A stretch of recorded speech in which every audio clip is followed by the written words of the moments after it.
right, welcome to Listen to Coach with myself, Coach Jake Doan, and it's brought to you by Show Muscle, Go Muscle Training. And that's exactly what we're going to be talking about today. We're going to be talking about how Show Muscle, Go Muscle came to be. And we're going to start off in my high school career as an athlete. Now, I really loved football. Basketball was where my passion was, but I also ran cross country. I played badminton. I ran track, 100 meter, 200 meter, 400 meter, 4x1, 4x4. I threw javelin. I did high jump. I loved playing softball in the off season, and I loved playing beach volleyball in my early 20s. And I really cultivated being an athlete, and that was part of who I was. That was part of my personality very early on in my life. Now, how Show Muscle, Go Muscle came to be was by a man named Mike Cowan. Now, he gets no actual credit for the title of Show Muscle, Go Muscle and does not have any ownership in Show Muscle, Go Muscle. You hear that, Mike? But he did definitely shape my training career early on in high school. I think I was in grade 10, and what happened was Mike came up to the Wolverines Den, which was our weight training facility at White Pines, my high school. And he stopped me and yelled at me while I was in the middle of doing bicep curls and asked me why. I think I just shrugged my shoulders and was like what do you mean, bruh? And I didn't realize how this moment was actually going to shape my personal training career. But what Mike asked me was, why are you doing bicep curls to be a better basketball player? And he didn't say this verbatim, but basically what he wanted me to get in my head was, what is your intention? Why are you training that way? You have to have a purpose. And what he ended up saying was, what you're doing is training for show muscle when you should be training for go muscle. Boom. Now, at the time, it really didn't even click. Let's be honest. I was not intelligent enough to even understand what he was trying to say. What I didn't understand at that time was specificity in training. And Mike sat me down, and we did have long conversations about this. And Mike was the one that actually encouraged me to get certified as a personal trainer. He said no matter what I did in my career, that I could always fall back on personal training and do it as a side career, which ended up being my goal because I wanted to be a police officer, and that was my goal. My grandfather's a police officer, and that's what I was going to be. But that all came to a halt in 2011 when I became injured.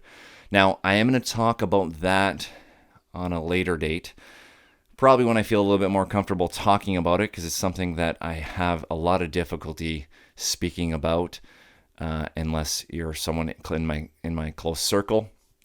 So in 2011, when I was 23 years old, I was injured, and up to that point, I'd probably only trained maybe 24 clients as a personal trainer, and I had had experience as a spin instructor and yoga instructor, but I didn't really take personal training, my personal training career, very seriously. In 2011, when I got hurt, I spent almost 2 years basically trying to get back to feeling like myself, we'll say. And at the 1 year mark, when I was still not passed for physical activity, for any sort of moderate intensity physical activity, I actually started a program at Sioux College called Fitness and Health Promotions, and that's a 2-year certificate program.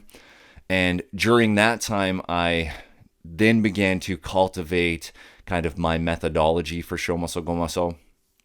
And from a business aspect, really implement and use the Show Muscle, Go Muscle methodology with my clients. So Show Muscle, Go Muscle is kind of the basis of it, is that I train clients who want to have that physical transformation. They want to have that aesthetic transformation. So whether it's fat loss or they have a goal of wanting to train for something like a physique show or bodybuilding show, or I train athletes who are in a specific sport in a very specific manner. So I'm developing go muscle for them. So aesthetics, show muscle, and athletics is the go muscle. Now, during that time at Sioux College, I started to realize I was having so many conversations with clients outside of just our movement patterns while I'm training them and outside of the nutrition I was providing as advice. I was starting to realize that there was so many things that were happening with clients outside of these things where we had to kind of hone in all the mindset and mental side of personal training and that strength and conditioning world. So that's where a lot of my basis of my coaching is trying to help people develop sustainable lifestyle kind of patterns and habits. So I really focus a lot on that, and that doesn't involve a lot of stuff when I'm actually training people. That stuff's the easy stuff for me. Working with clients and their movement patterns is the simple stuff. Working on nutrition, it's easy. But helping people change their lives and help them have a better mental approach to their health and fitness, and in a very overall kind of view is where my expertise really lies. Now, during my time at Sioux College as a student, I actually started to train the college basketball team, and I developed an in-season and out-of-season training program for them to implement for their athletes. I'm not sure if they still use it. If they do still use it, we might want to talk about copyright for that. But I started to really develop an expertise in training basketball players at that time. And I ended up going the following year and working for Algoma University as their strength and conditioning coach, starting with their women's team and then eventually moving on to their men's team at Algoma under Ryan Vitry and Thomas Corey. Now, during that time, I started to realize that athletes, a lot of athletes, they really want to focus on that show muscle and not a lot on that go muscle. So I started to develop a method that I could have a little bit of both to kind of encourage athletes to have both that physical change and mental change and also get that go muscle going. And I really think I developed and honed that expertise at Algoma University, because what ended up happening was I decided I wanted to continue my education and continue that at Lakehead University the following year and take the kinesiology program there. Now, what happened there at Lakehead was I had issues with the class sizes. I had a couple classes with over 100 students. I had a chemistry class that was standing room, and some of the days, some of the students were standing at the back of the classroom. There's so many students.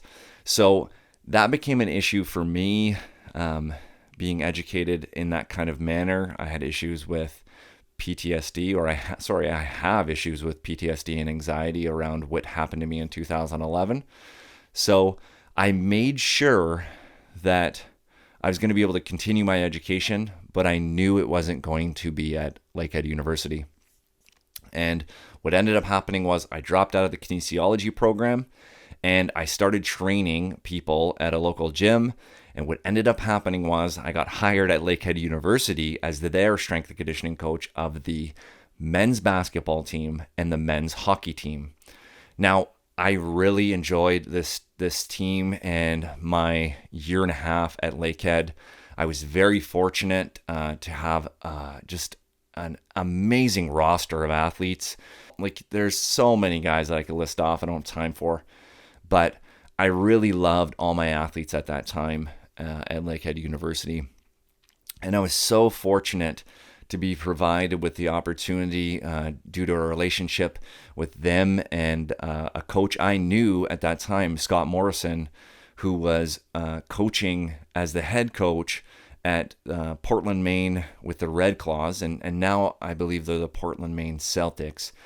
And I was provided the opportunity to actually go down to Portland, Maine and be a fly on the wall at the time to help coach and be a strength and conditioning coach there and learn from what their program what the Portland, Maine Red Claws look like, how they were training their athletes, how they were training them like in the weight room, but also on court, and a lot of the fitness measures they were implementing there.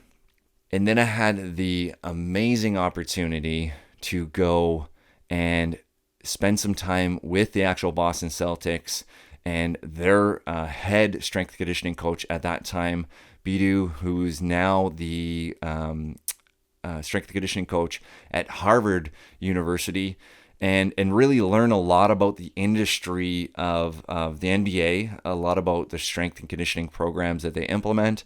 And I really learned a lot about myself and the education that I was still missing.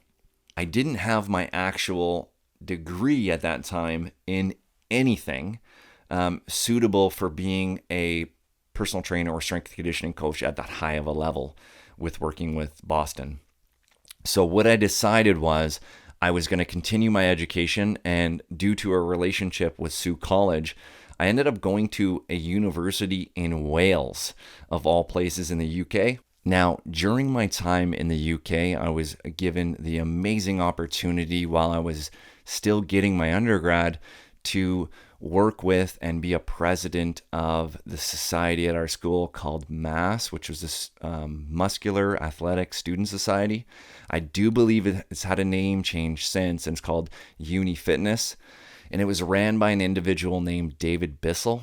Now, if you know David Bissell and you've been in the WBFF, he's a pro athlete with the WBFF. He's an amazing human being, and I was so fortunate they gave me the opportunity to be a president at my university, because it gave me the opportunity to provide a lot of information to that community in Carmarthen, Wales, where I ran nutrition seminars. I did seminars on resistance training. I coached almost 53 athletes at the university for free. I did regular trips to gyms and other communities and did coaching there for free. I worked out and trained with some of the strongest men in Wales, and I was so fortunate to have all those experiences. I actually decided to, while I was over there, hone in on my own ability as an athlete and kind of experience a different domain other than just solely bodybuilding. And I focused on powerlifting. I did a competition for powerlifting, Olympic weightlifting, and strongman events. And obviously I did a physique competition at the end of the year. And I placed fairly well across the board. I'm trying to be humble here.